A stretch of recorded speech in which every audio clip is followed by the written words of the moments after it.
We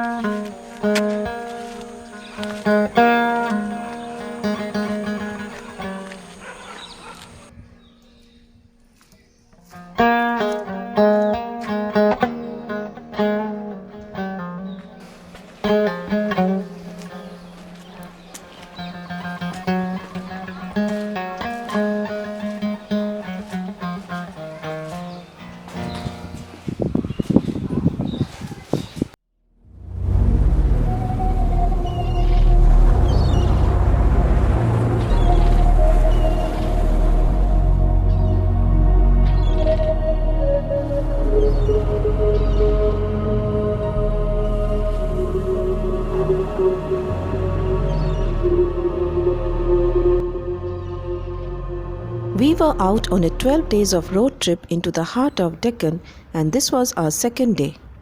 On our first day, we reached Overkill rock garden, where we stopped over for a night and vividly explored the enchanting rock garden filled with golden colored rocks from the prehistoric times. On day 2, we checked out of Overkill and reached Yaganthi, a place of wonder due to the magical ancient caves and the striking rock-cut temples from ancient times all around.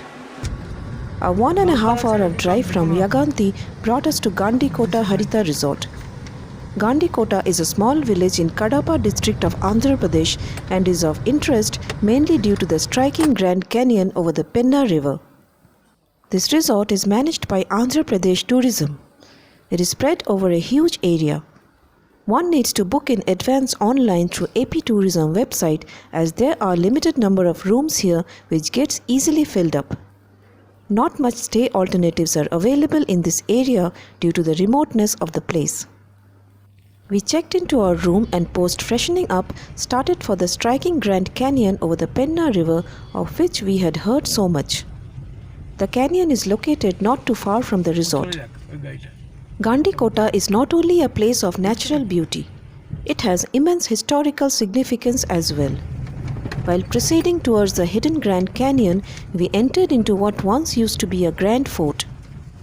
As per the historical records, this fort was built in 1123 AD by the Kappa rulers who were once the subordinates of the Chalukyans. This is a massive 12th century fort made out of red sandstone and comprises of gorgeous structures from the medieval period. At one time, Gandikota Fort played an important role in South Indian history during the time of the Kakatiyas, the Vijayanagara Empire, and also during the time of the Qutub Shahis. The path towards the Grand Canyon of Gandikota goes from inside the fort, which is spread out over a large area. We came across the ruins of an old structure which once used to be the prison.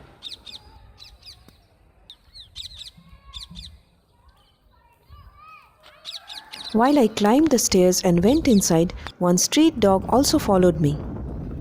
I don't know what happened, but upon entering the prison, there was an air of extreme heaviness inside. It felt very odd, and I wanted to leave the place immediately. The dog which followed me almost jumped and ran away as if extremely scared of something. Gandikota Fort, founded by the Kappa Rajas, was initially a small fort. When Pemmasani Nayakas started ruling from this region, they redesigned, strengthened and extended the fort, which spread over several miles. Pemmasani Nayakas were given Nayankarship of this region by King Krishnadeva Raya of the Vijayanagara Empire, and they ruled over this region for over 300 years with Gandikota as their capital.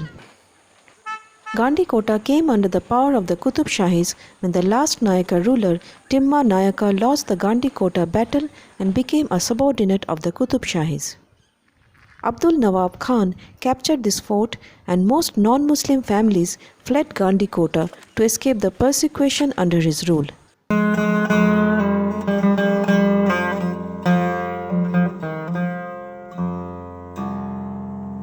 The Juma mosque is placed inside a fenced enclosure.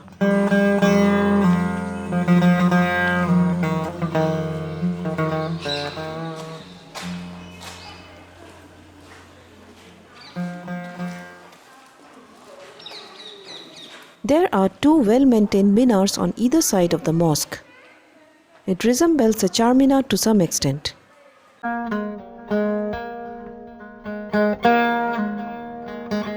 This mosque was a later addition inside the fort when the Qutub Shahis came to power.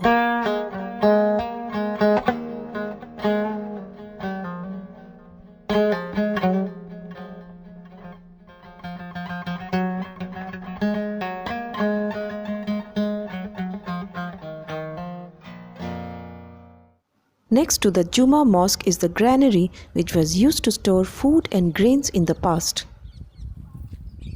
We then found our way into the Raghunathaswamy temple, an ancient temple which is now in complete ruins.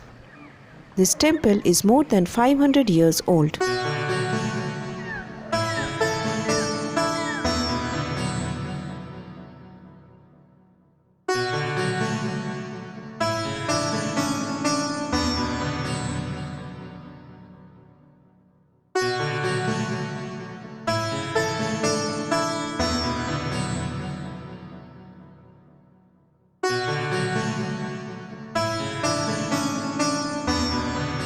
Though it is in ruins now, the sheer beauty of the temple caught our attention.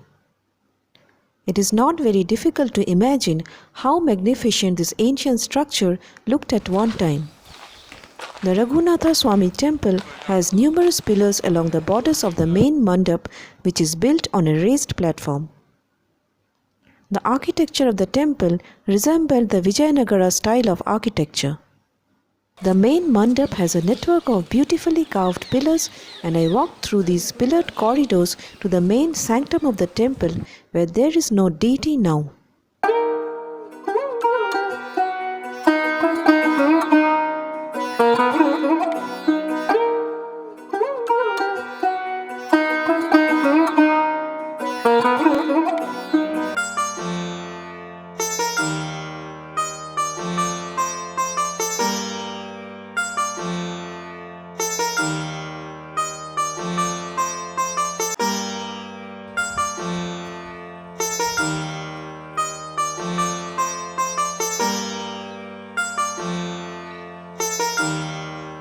The carvings on the walls and pillars till date are extremely impressive. There are carvings depicting Vishnu's Dashavatar on the pillars of the temple. One of the pillars has a striking engraving of Vishnu's Narasimha avatar.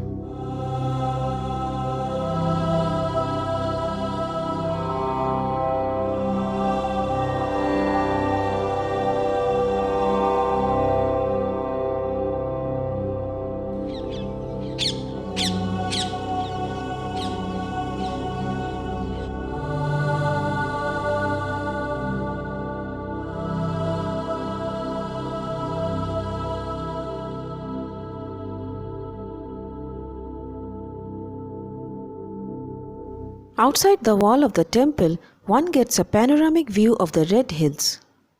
These red hills drop straight into a gorge through which flows the Penna river. We walked for a few more minutes through the rocky terrain which would take us towards the canyon. One can notice that the Gandikota fort is strategically located with high walls on one side and the hidden canyon on the other. Gandhi in Telugu means gorge and Kota means fort, hence the name Gandikota. A few minutes of walk through the rocks brought us to this breathtaking view of the hidden Grand Canyon.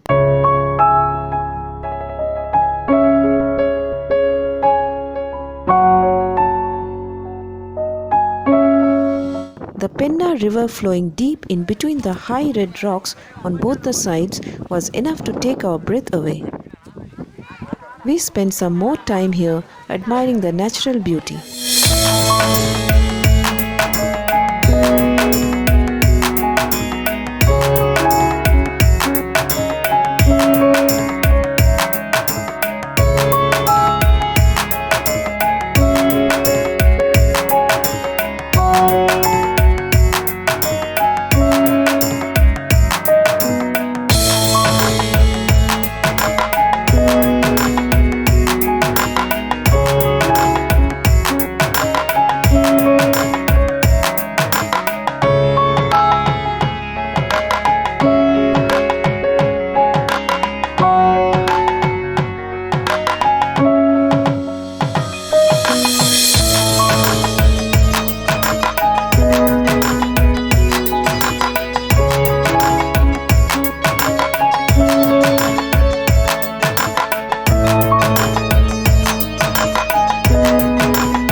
We came back to the resort in the evening.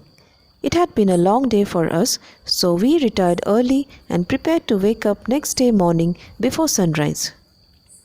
Do watch our next video to experience the mesmerizing sunrise over the Grand Canyon of Gandikota.